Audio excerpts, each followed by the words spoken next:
Yo, what's happening? And welcome to another episode of Startup Success Students with your host, Ryan Kareem. And what do you know me for? You know me because I'm the guy that's going to help you make it happen, whether that is in your life, whether that is in your business and business at any scale, right? That can be a business as a startup, as a scale up, or a company that's fundamentally transforming their end-to-end business practices.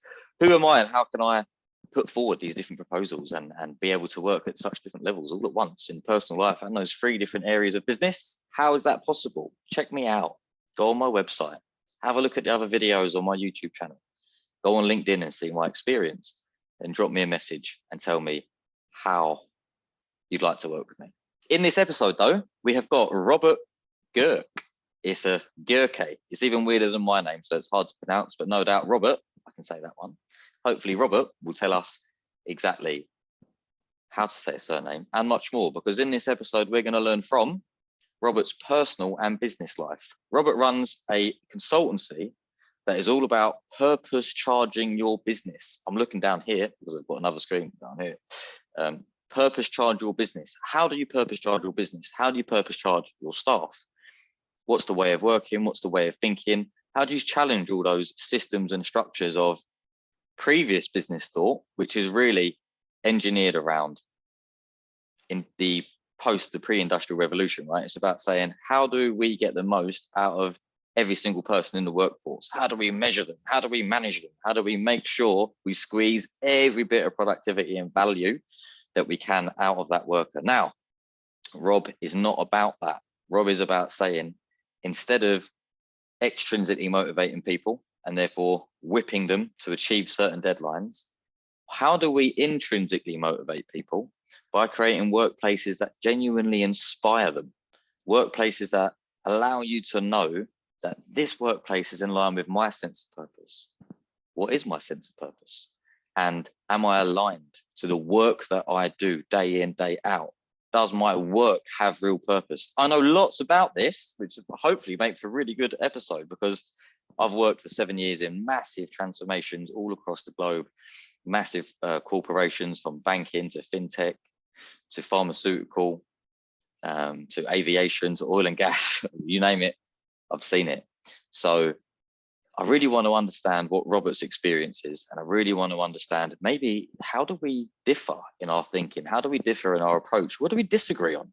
It's all well and good to agree, isn't it? But it's two experts that are very passionate about the same subject matter, creating these intrinsically inspiring workplaces that deeply motivate people.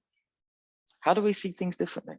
So we're going to find out more as soon as Robert joins us. He'll be joining us in 3, 2, 1, bam. Welcome, Robert. And welcome, Robert. Thank you for joining us. Is it Rob or Robert? Would you prefer?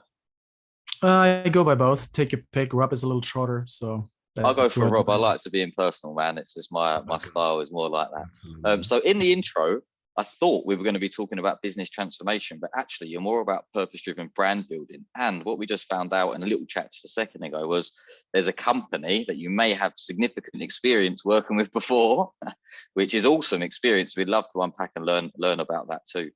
The purpose of this podcast that we're doing together is all about learning from your personal life and your business life, as I know you're aware of. So first thing I always like to start with is, why do you want to be successful? What does this notion of success mean to you? It means different things to different people, but for you particularly, why is it important to be successful? It's a really good question. And first off, Ryan, thanks for having me on this podcast here. It's a pleasure to be with you. And building purpose-driven brands has a lot to do with your personal transformation as well. What it means to be successful has changed a couple of times in my life. Currently, I would say it's making a meaningful contribution to the overall in a joyful manner, to be an expression of love and kind-heartedness, and to also enjoy life big time. I think that's what we're here. I think that's why we are on this planet. And if you overlay all these things, I think that's the expression of happiness in my current understanding. But like I said, that has changed a couple of times. I was born into socialism, communism. So I was born in East Germany, and Wow. 77. No, then now you know how old I am. Still a But for the spring first chicken. 12 years, yeah, for the first 12 years, I experienced that economic and political system. So my idea of happiness was way different back then, you know. That's So fascinating. Let's unpack that slightly. Tell us a little bit more. How do you think that impact of growing in that environment has changed your perception of what success means over time? I mean, you mentioned like an expression of love. You mentioned enjoying life big time, yeah, ensuring yeah, there's meaningful contribution. We know that yeah, those societies, socialist societies, communist societies, are all about the kind of sharing amongst the people, and therefore having less of a commercial angle. Very interesting that you've gone to lead such work with such massive brands and lead a purpose-driven business after growing yeah. up in that environment. So, what's that transition like? Like where did you start from in your motivations, and how have they transitioned as East Germany has transitioned? Yeah. So yeah, absolutely. I had a huge imprint these formative years. You know, my early childhood imprint. I was a believer. You know, I believed in the system. I wanted to be a contributor. I wanted to be happy in the system. You know, make socialism, communism succeed. I was a young pioneer. Of course, many things back then I did not know. I did not know about the surveillance, the you know, the Secret Service spying on their own people, about the violence, and so to me it made good sense to work together, to share the wealth, to be part of the community, and that communal thinking I think is deeply ingrained in me. And so like socialism comes from the word social, right? Mm, Communism comes from community or communing, and I have that in me, and I like to be in groups, in company. I've always been in team sports. You know, I've been a football player for many years, yeah. and so I enjoy that being part of something, and I understand that being part of a community, per se, that narrative has not changed. It has transformed over time. You know, Hmm. today I look at it more. I'm a cell of 8 billion cells of an organism called humanity, or of an even bigger organism called all life on Earth. You know, Yeah. how many cells that would be. But back then I was like, I'm one in a couple of million in East Germany, or like in the socialist environment of all the socialist countries, trying to make that succeed. And so yeah, there was a strong imprint. Of course, today, with knowing everything I learned in hindsight, I know that socialism and communism is not the answer. Yeah. I Mm. distance myself from it, but it had a big impact on me. And also, I think it gave me the skill to reflect systemically, to think about things systemically, and on all Mm. you know, on all dimensions you can think of. It's like personal expression, being part of something bigger, um, freedom. A definition of freedom. Of course, we were locked in. We could not go everywhere. So that's looking at that, I value freedom highly. I value Mm. democracy highly today. Yeah. And but the reflection capability, living in two different say systems, Mm. made me very sensitive to things. Also, materialism, non-materialism. You know, today I live in a hyper consumerist environment. Back Yeah. then, I lived with, I wouldn't say a lack of things, but there was not excessive luxury, you know. But we never, I never went to bed hungry or anything. There was always enough to eat, or we had to dress with good education, everything. But I wasn't living in excess. But also Yeah. that is an experience, which I often think back to. And the irony is that, you know, the wall fell in 1989. and 1990 Germany became reunited, and I So wasn't in a you were sports you were school, like I said, 13 at that point in time. when it got reunited. Yeah, so when the wall fell I was 12, and so I was very conscious of these days, you know. That And must have I been still remember. huge to Yeah, see the yeah, it whole was system and huge. structure change, and then to know Yeah, that you're in the middle yeah, of it and we don't have the answers yet, and the integration is just going to happen yeah, over the coming months and weeks.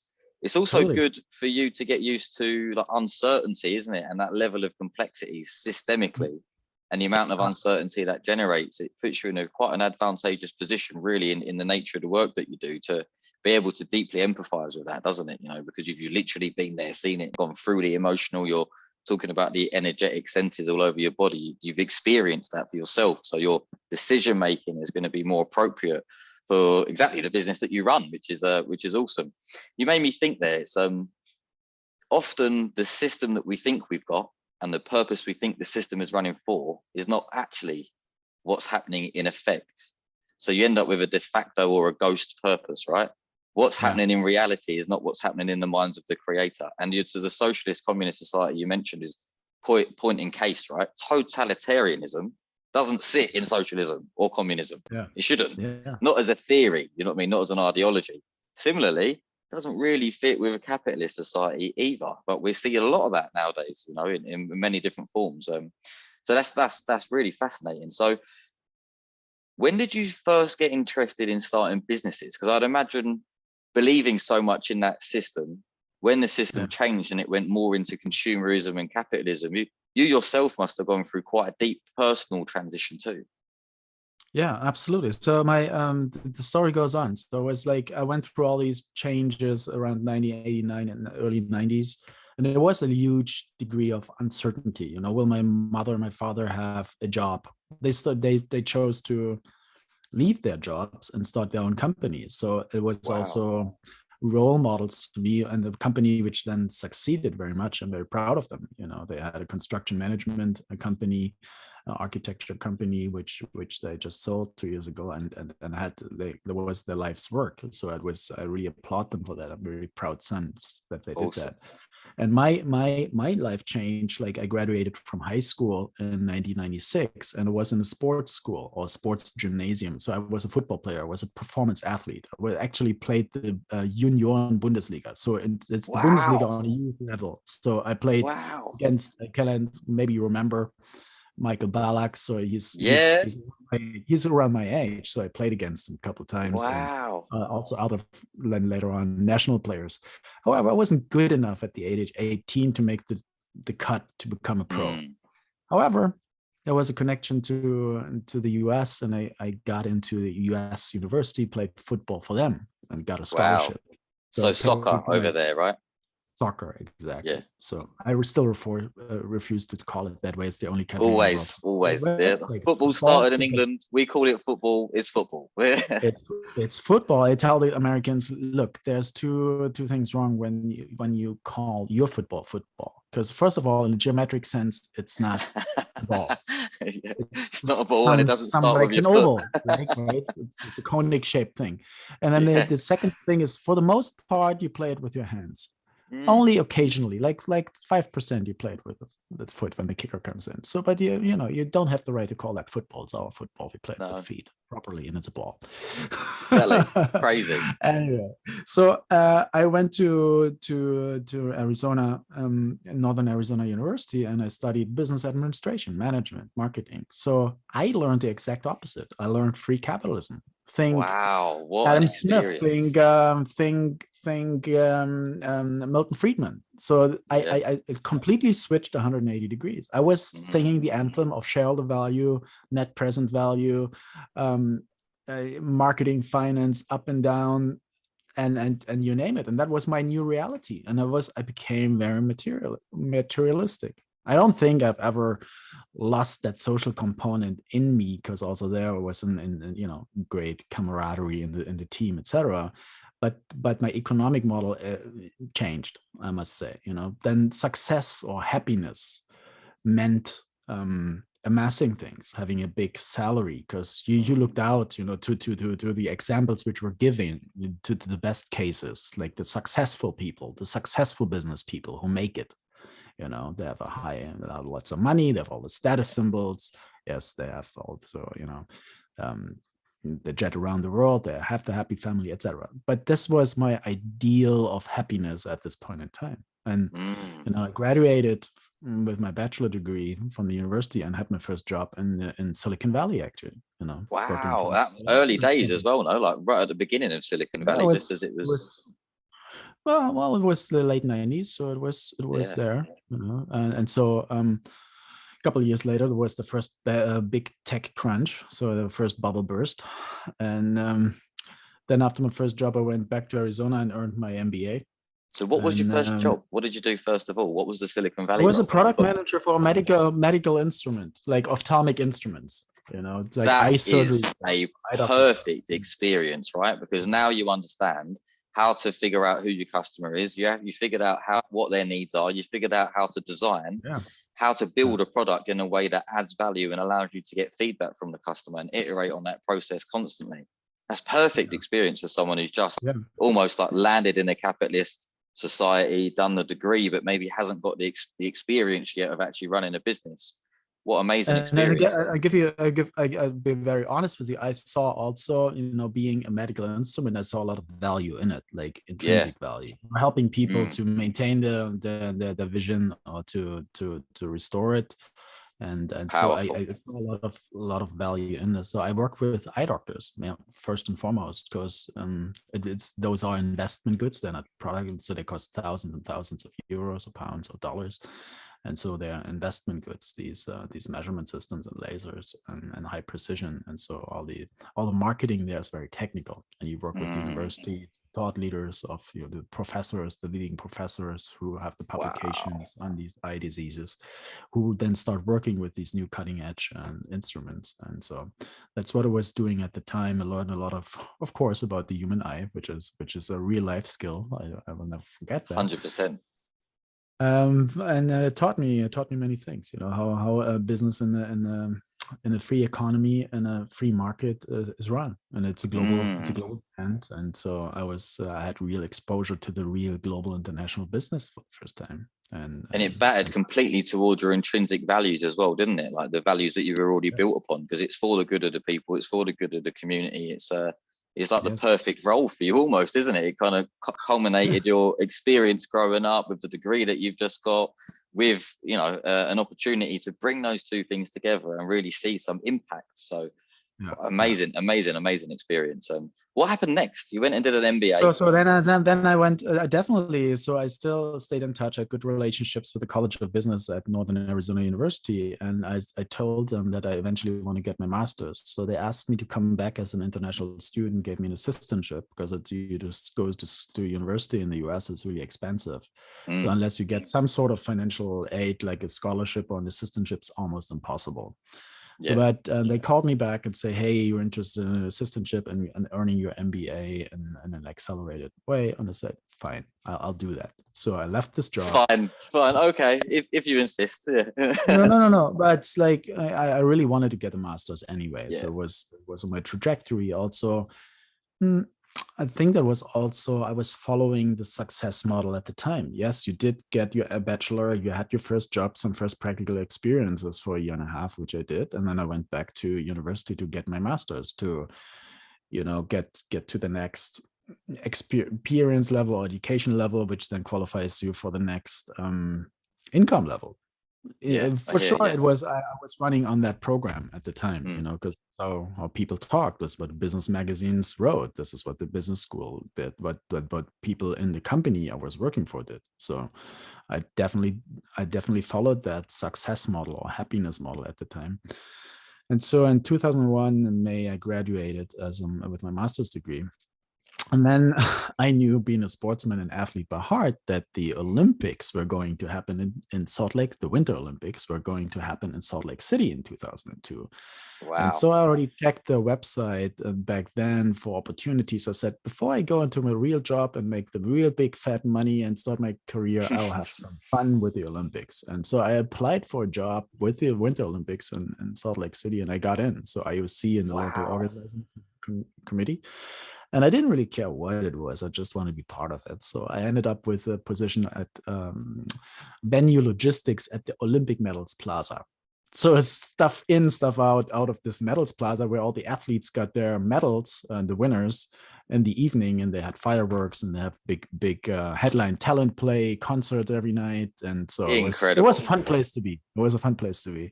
And I met so many interesting people. I knew it was temporary because I joined in 2001, and eventually the Olympics or Paralympics was over in March, or with all the aftermath in April.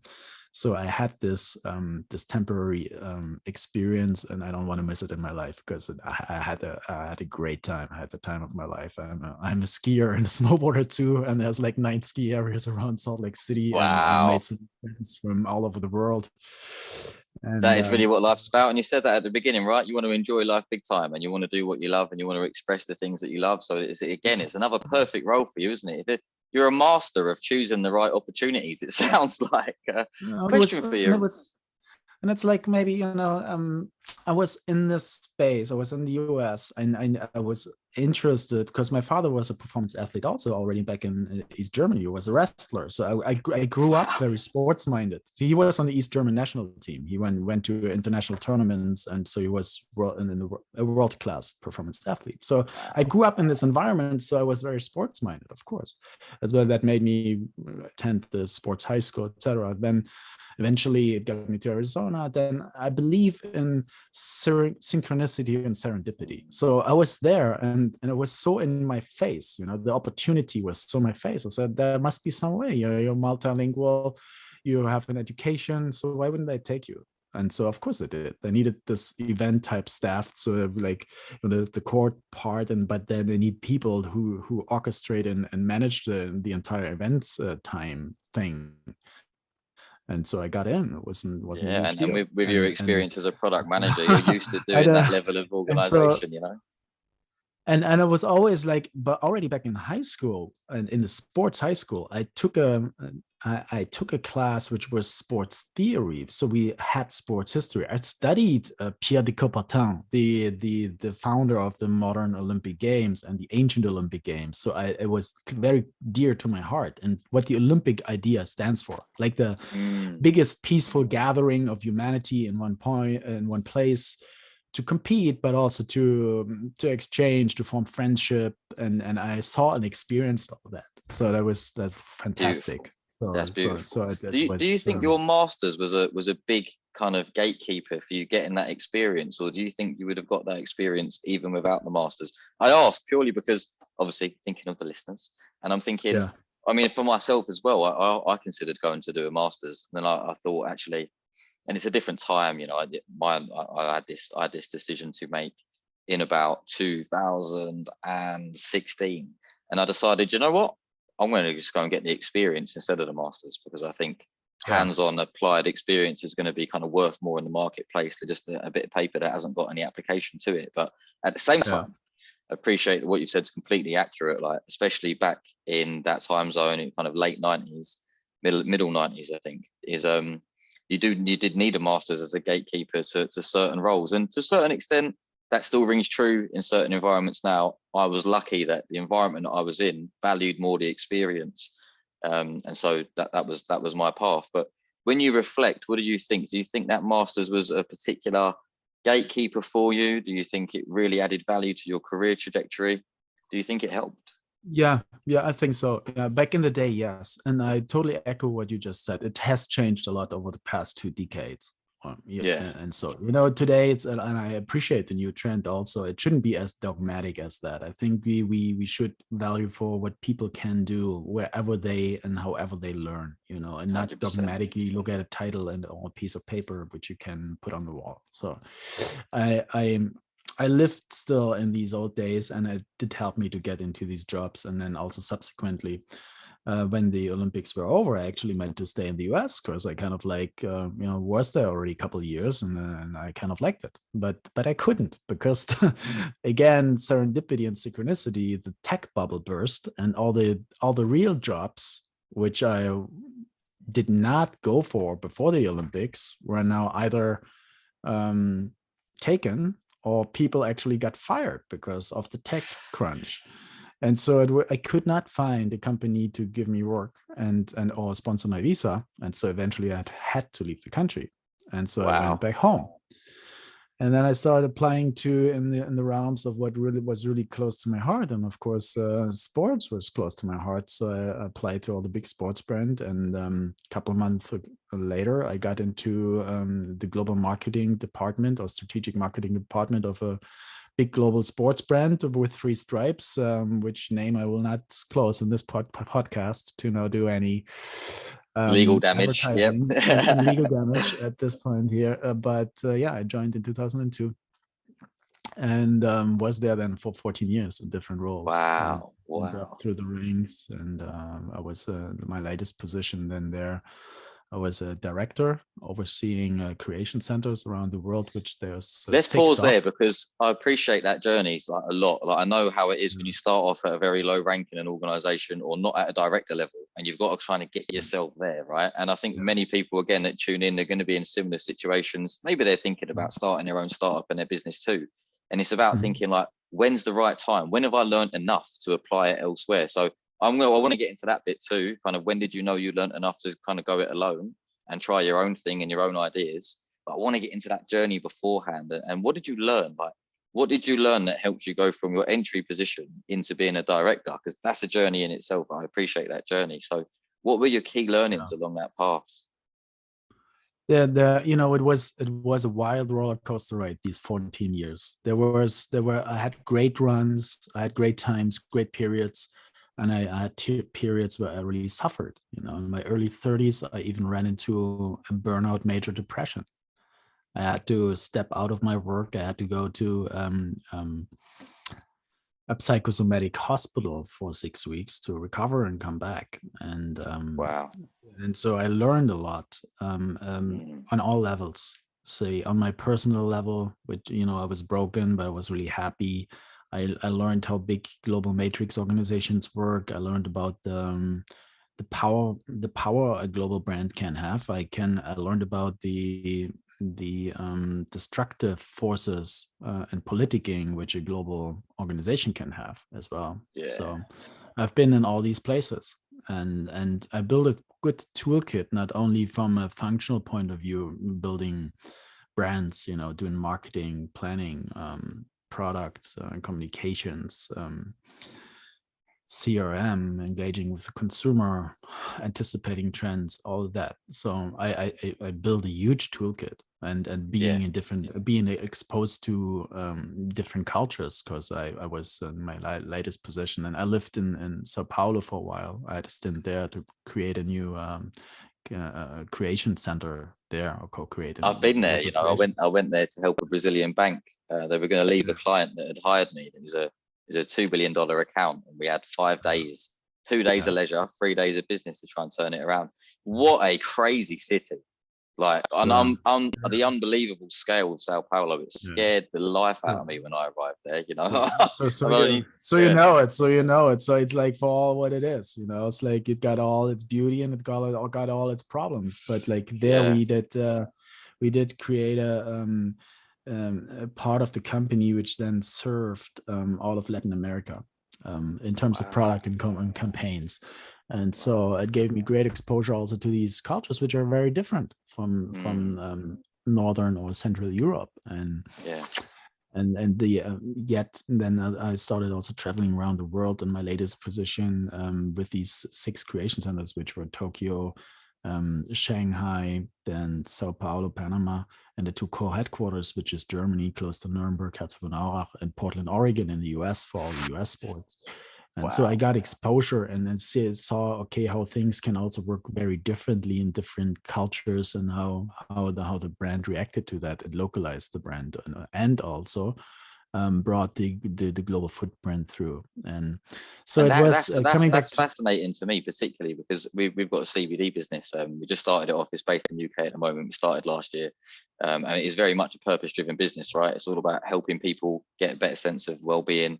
We also plant trees for every product that's purchased. We've planted 140 plus trees now. And we want to do more and more and more, right? We're thinking about launching a new product soon where it's like buy one, give one away. And so we give a product away to someone who maybe can't afford it, but really needs that level of help and assistance. So very much thinking also about expansion into Europe and things like that. And one big question for me at the moment, and we're not quite there yet, but it's just something that my mind can't help but mull over already, because you can feel it's coming, is how do you have such a localized, it has to be localized for it to work, right? That's obvious because customers are king, they're in that location, it has to be localized.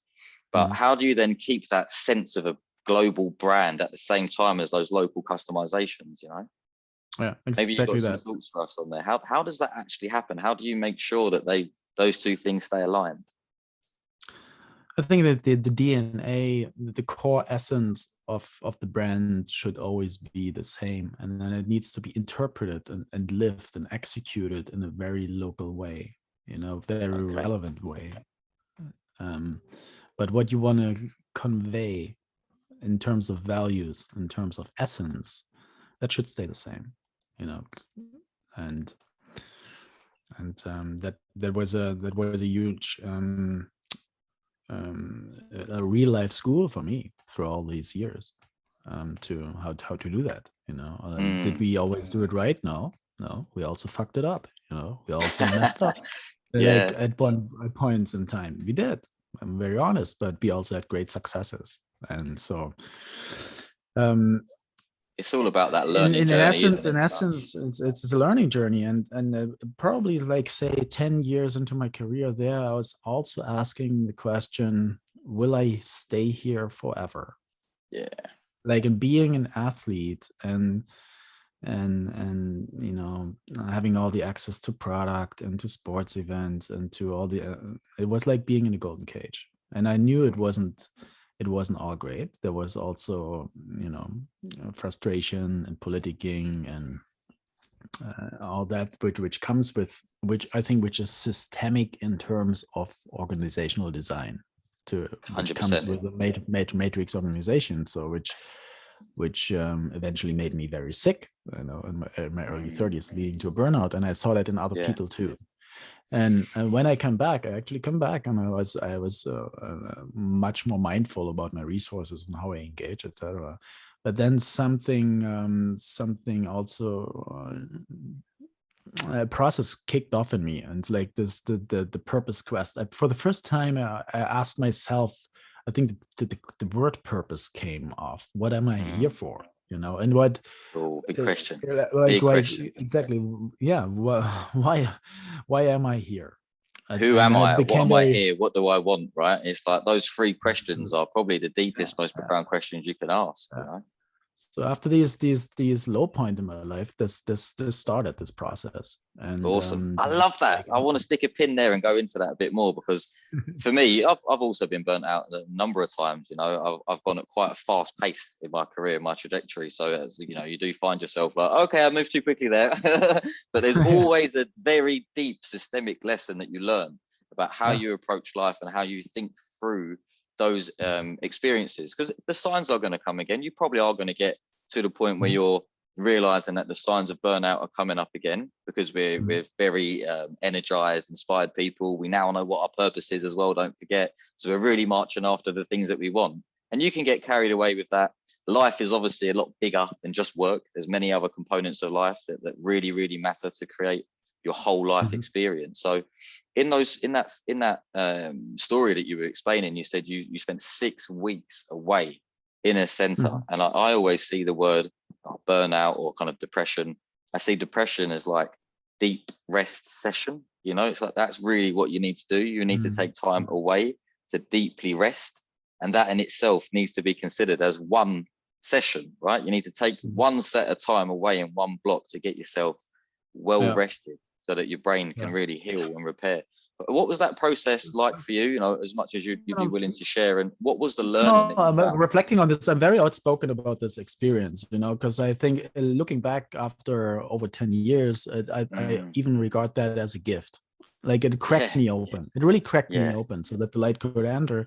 And it was an intense time, I tell you. Morning, from the early morning, I think it started at 7 a.m. until 6. I was in group therapy, at individual session. I had a creative therapy, body therapy. It was a top hospital, psychosomatic hospital or recovery center in Bavaria, in Germany. And I met so many other people, managers, teachers, professors from all walks of life who were there too. And then, of course, we uncovered our unconscious patterns, our family stories, our relationship to happiness, to relating to people, to what performance means, to how we nurture ourselves, what we give, giving, taking, family constellation work, musical therapy. And I got hooked into meditation. So that was the beginning of my meditation routine, which I then religiously followed through until this day. So I still meditate twice a day, in the morning 45 minutes, and the evening before I go to bed, a gratitude meditation for 15 minutes. So Wow. that kicked off back then, and I did not have any spiritual or religious affiliation before that. I wasn't baptized. I didn't belong to any, because I grew up in socialism, communism. So the religion wasn't a very popular thing. My parents weren't in the church. They didn't baptize us. So we never had like a spiritual access to or an access to spirituality or to any religious affiliation. But then, in these times I did, and I also went in all kinds of explorations in the direction. I discovered quantum physics and these what's, I asked the bigger question. So what's the nature of reality? Who am I? Like on an atomic basis. And then I was very puzzled because the quantum physicists then said, so if you go into any body cell, then the next thing is you get into proteins and molecules, and then into the atoms, and then you go to the subatomic level. You have the protons and the subatomic particles and the electrons and neutrons, and when you go in there, you have the quarks and then the strings, and then it dissolves into waves. And it's like, really? So I'm just a wave energy being, like. And then they said, yeah, what does a wave do? Yeah, no, a wave carries a certain energy, so the higher it goes up and down, the more it oscillates, the more energy it has, or the flatter it goes, the less energy it has.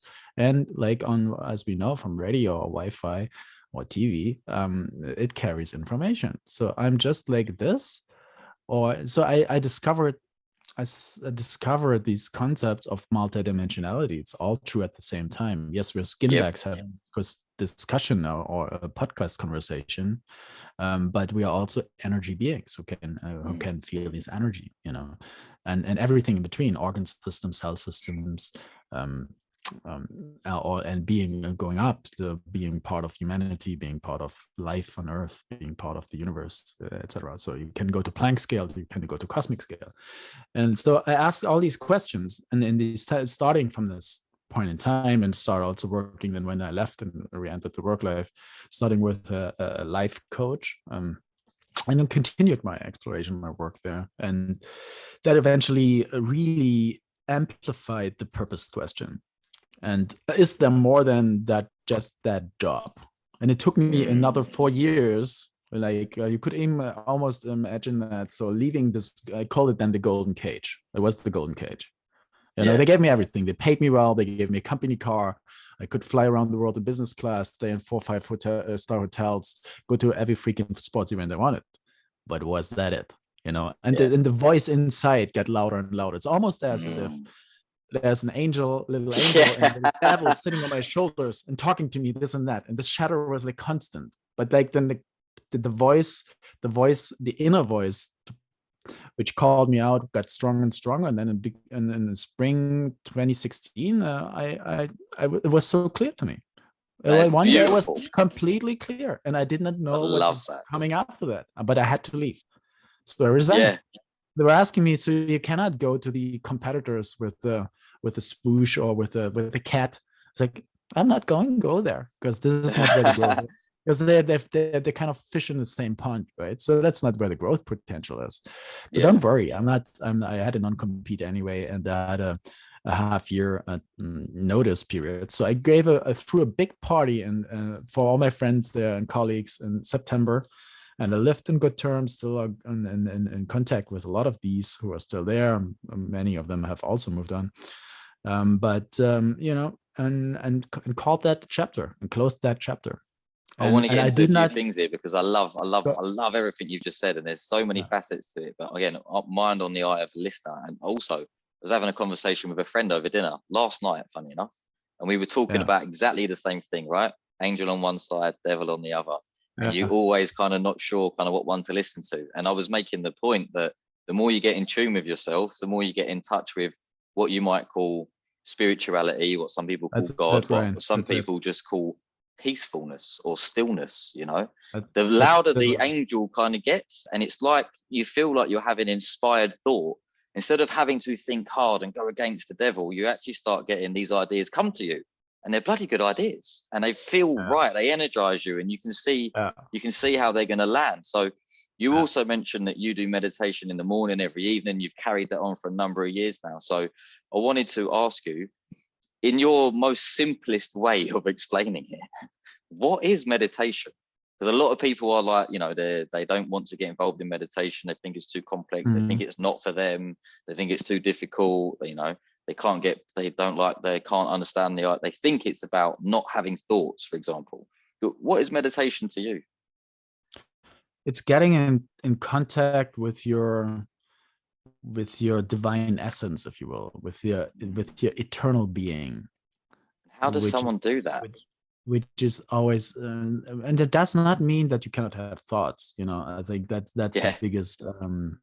We have to demystify that, and even the Buddhist monks and the Tibetan monks, they now demystify it. They say that's not true. Even we have thoughts. You know, even though we sit there in meditation for hours, we do have thoughts. You just, you know, once you observe the thoughts and let them pass by like clouds in the sky.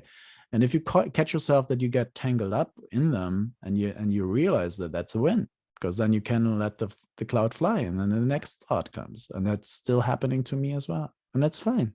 It's just making the time to, because there's in between the thoughts, there's a little piece of stillness. It might be a fraction of a second, maybe a second, maybe sometimes 2 or 3, and that's when you really connect with your essence. And that's also when you give yourself the opportunity that you have spontaneous insights, which I did have, or pictures or intuitive hits. Images, words, whatever. You know, everybody is different, so we all react different to. Some people are precognizant, some have clairvoyant, etc. So it comes up in different shapes and forms for people. But that then gives the space for that to arise. Absolutely. And I've had some of my best thoughts literally meditating. I'll finish a meditation and it's like, I explain it to people like, before meditating, sometimes I feel like everything's just got a bit tight. It's like one big ball that's kind of got stuck together. I meditate and it's like all the ball becomes lots of different lines. And some of the attachment and some of the baggage that was on the lines has now dropped out. So some of these lines have now got thinner instead of fatter. They just got really slim. And then I open my eyes and there's just so much sense. And now these ideas come to me and it shows me that actually these are all now straight lines, not one big ball of mess. And I've had some inspired thoughts that have helped me shape programs for young people, you know, help impact people's lives, think about what I want to do for myself. A big part of me living in Spain right now is one of those situations where I finished meditating and this vision just came to me of, you know, perfect ocean, birds flying over the top, a palm tree swaying in the distance. And it's one of those things you think, I'm not sure how that's going to happen. And fast forward a year, I found myself on holiday with the opportunity to go back to a lockdown Britain, which I thought, no, thank you. No, I'm going to stay in paradise if I can. Then I remembered that I had that meditation, and then I looked in front of me and I saw exactly the view that I saw in my meditation. I thought, there's now no doubt in my mind that these things are completely interconnected, you know? Have you had some similar moments? Maybe you can tell us. Absolutely. And those are the things, this is the stuff which you don't learn in books. This is what you learn through experiences. Like, and then you know it's from that, it's that, you know, and that's, I had very strong experiences like with precognition. I also had some strong memories. I knew things were going to happen or not to happen, and I also have these deja vus like you experienced them, and that gives you then a glimpse of the multidimensionality of the universe, and then you get access to it and said, this stuff is real. You know, this is not. First of all, we can demystify it out of the esoteric corner and say this is not woo-woo. This is real. Exactly. And I think now the science catches up. This quantum revolution is taking a long time. I mean, it's not new. I mean, it was the 1920s when Niels Bohr and Heisenberg and Schrödinger and Einstein, even they got together and had all these congresses and the quantum, but it's so counterintuitive and so complex that it hadn't arrived in the general narrative in the cultural memory. So it had, but now I think things are shifting. They're definitely shifting. I sense that it's not only, it sense that on all angles, people are getting interested in things like spirituality. They have these experiences like you and I had, and they get demystified. Because we now know that there's a quantum superposition. We know like one electron can exist in two places at the same time, which is like very counterintuitive. Or if two electrons were together, they have this entanglement, called the quantum entanglement. And so they move or react at the same time, irrespective, faster than the speed of light. So simultaneously, even though they're light years away. So this is something that this quantum realm works very differently from how we experience it with our senses. It's very interesting because it's like it goes completely against the grain of what you're taught in school and what society tries to, especially in a capitalist society, right? How it tries to dictate your behavior or influence your behavior, the things it makes you want and not want. And a friend of mine mentioned to me, I like having deep chats with my friends. We're always on a mad one, right? And he says, you realize that this quantum world, that is real life. The rest of life is the thing that's not quite reality. Commerce and business and economics and legal stuff and courts, and that's not real. That's all like manufactured. It can disappear overnight, and we know that through history, right? The rest of it, it's not finite in that same way. Maybe it doesn't end. We know that energy only multiplies, right? It's basic physics, isn't it? One rolls into another, a bit like the wave, right? It's always carrying new energy, picking up new energy, transforming. Absolutely. It only turns out energy is never lost, it just transforms. It just transforms the states. So and that's why through that insight, I arrived at the conclusion of the deep knowing today that my true essence, I'm an eternal being. And I have a human experience now. I lived through all these experiences, through the socialist, communist experience, the free capitalist experience, which I eventually then left. And now I have my own consulting company building purpose-driven brands with everything which I had before. And I want to be a driving force of this consciousness expansion, in all dimensions. Wow. And I want to put the dots together where I have credibility, where I've experience, where I'm immersed in intentional communities like Singularity University, like the B Lab, which certifies B Corps, benefit corporations. So I do all that with my company, Pure Necessity, today. And, wow. Can you give us an example of something that you've worked on? So we've got a real tangible example. Recent project. So I stay in the realms of, because there's the analogy to the sports brand with the 3 stripes. So with the experience, I have a client in China, actually. It's one of the biggest leather tanneries. And tanning leather is historically, it's been a very dirty business, lots of heavy metals, chromium, etc., which causes cancer, actually. Wow. The Chinese government has made, a call to clean up, and so this company was forced to change, and they approached me, how could we do this? And now they became a leather tannery based on biodynamic processes. So it's actually herbal essences they use to tan the leathers. Wow. And so their clients are luxury labels from Italy and France, etc. So luxury fashion labels, who are also now questioned by the consumers. Okay, so what's your carbon footprint? Well, what's that product look like? So all the ingredients. So of course there was an emerging market also in that regard. And to promote this leathers, we had the idea to create an easy or a simple white leather sneaker. Along the lines of the Stan Smith of that 3-stripe brand, and make that a almost circular product or largely circular product. So we created that Eco Care sneaker. You can look them up. They're even available on all the big Chinese Alibaba and all the rest of it. Yeah. Yes, but also on Amazon. You can buy them on Amazon as well. So they're available also for Westerners. And so it's the outsole is also a circular material which we can use again for the next part. And it's the Eco Care sneaker. On the back of that, they of course want to sell their leathers, but they together with them, we kind of like lift the new product creation and shown these luxury labels what you can do. And there's great players in this space today, like Alberts and Veja and etc. But this was just Chinese version of which we created that together. So that was definitely become a purpose-driven brand. So it's the eco-care sneaker. Yeah, and That's an really living it, example. like we were mentioning Yeah, before. You can have what you think is your purpose, but in effect, it's not your purpose. So, for example, yeah, this company could have done the marketing to say we really care, we're eco-friendly, but actually, have you looked yeah. at how you're producing your goods? The question I have for you is, in changing the materials that creates the actual end product, do you change the quality? How does that impact the end quality of the leather, for example? Does it improve? Does it get worse? Does it change in its kind of toughness or its resiliency? Does it look different? Do you see where I'm coming with this? Like, it seems like such a massive change in the way that the Yeah. actual product is made. How does it Yeah. impact the end quality of the product? The end quality is not affected at all.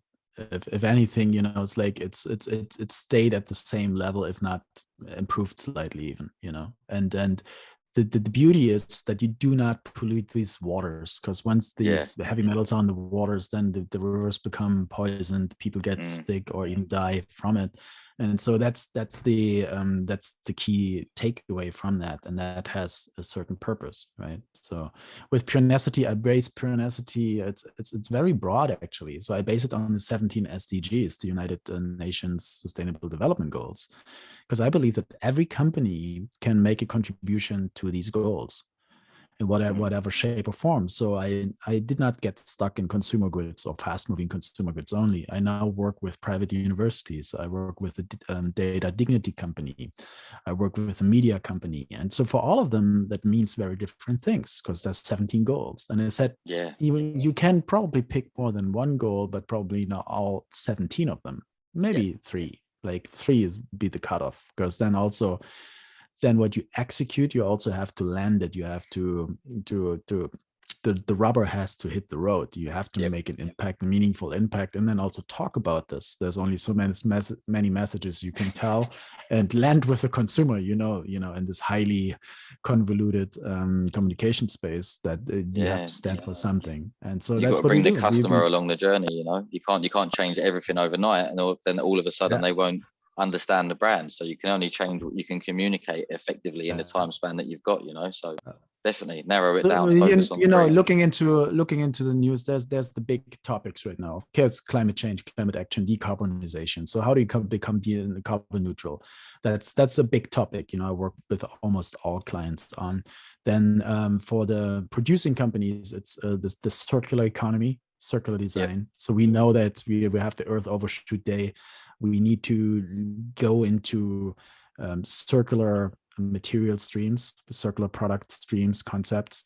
So that's the huge transformative journey. Then of course we have the equalities between men and women, and in general all equality teams, that we treat everybody with dignity and respect and equal from a human point of view. And so that's what I do. So first figuring out what the company wants to do, or where to contribute to, then where to do it, input factors, core business operations, or outputs, what that looks like, to develop the KPIs, which will then be integrated in the standard reporting model. And if they want to, they can also become certified as a B Corp. Then they really jump through all the hoops, and they're very transparent, and the consumer and the outside world can see they're the real deal. They're not greenwashers and whitewashers, which, by the way, I will never do. So a company, B Corp or not, always have to make a significant, I call that a significant contribution. So it cannot Yeah. just be a 1% or 5%. No, it needs to move the needle. And then I say, Has to okay, if be. you're willing to do that, then I'm being part of your transformation process and new brand building process. Yeah, Because it this has is to be what we part of their then, core business, right? It can't just be something you do on the side. It has to be intrinsic in the nature and the way that you do business. absolutely, and then they earn the right to talk about that in a very authentic way. Then we Yeah. can derive the brand story, the brand narrative, the brand positioning, and to chest out and be very proud into the marketplace. And that then catches on to consumers. They want to be part of that. Yeah, and the colleagues as well, right? Now the people that work uh, there know that it's not just a rhetoric. They know that they actually mean it and Totally. they can feel it. Their experience changes too. Rob, Really good point. what I'm Really getting good, from right? this. Because we know that that talent is one of the key issues for companies in the future. And people, especially Gen Z and all the future generations, they want to work for purpose. They want to have not only them. They're almost forced to. Like, the good talent you can only get if you act out in towards people and planet, and in a like triple P bottom line manner, people, planet, profit. Yeah. Absolutely. And what I've been learning from this story here is kind of what's allowed you to get to where you are now is, one, staying true to yourself. Two is always exploring. But three, staying relevant, particularly in this space where you've started your own company, after gaining all the expertise and finding kind of who you are and discovering yourself on a deeper level. You've then made sure that, how you want to express yourself and your life experience and your purpose has to be relevant for the world. So the first thing you find is, well, I know that the Sustainable Development Goals of the UN are going to be relevant for the whole world right now, and they're relevant right now. Plus, you mentioned a few other causes which are very timely in effect, right? They've probably, some of them have reared their heads over the last kind of like 3 or 4 or 5 years. In the time that you've started your business, the landscape has changed slightly. So staying relevant and staying true to yourself are definitely things that I'm taking away from this. When you reflect on your whole journey and kind of where you are now, particularly the last sort of 6 years when you've been starting your own business, what do you think are the kind of key lessons that you've taken away? Do you have something different to what I've taken away from this? What do you think is like the one key lesson that you would pass on to someone else if you only had one opportunity and one statement to give them? What would it be? Oh man, Ryan, that's a tough one, because I've been on such a steep learning journey. It is a tough one. Like in terms of tech, in terms of sustainability, in terms of personal growth. You want me to boil it down to one statement? I tell it, it's like the truth is already in you. It's like listen, like, and that's coming back to the meditation part. The truth is already in you. You already know. Give yourself credit that you already know. And don't try to rationalize otherwise because of what the culturescape, society, or other people tell you. You already know where you are unfolding towards, what the highest contribution is you can be, and what your true purpose is. And like I said before, purpose to me in my life has been an evolving concept. It has changed a couple of times, and it probably will still change a couple of times until I leave that physical body and move on with my eternal being to reincarnate eventually. Who knows? But it's an ever-changing concept, and I think to be the intent to be the highest contribution to the overall, that stays there. And the takeaway, the biggest lesson is like the truth is already in you. Give yourself credit for that. Believe in that. Trust it. I love that, Rob. We're gonna have to leave it there. We've just hit time. Thank you so much for your energy and conversation. Thank you for being so open. If you hang back just for 2 seconds, I'd love to talk to you privately just after this. Don't rush off, don't go anywhere, just stay there for 2 seconds. What I will say, guys, is for those of you still watching the video, down below, we're going to see links. You're going to see links to my personal website. You're also going to see links to Rob's website, his consultancy business, and any other links that Rob wants us to put down below. Rob, any last final words? Well, thank you again, Ryan, for having me here on this podcast, on this show. And I wish all of you out there who are listening to this or watching this, all the best for your lives. Trust yourselves. You got all the answers in yourselves, and good luck. That's it. Trust yourself. And above all, make it happen. So we'll see you there when you get there.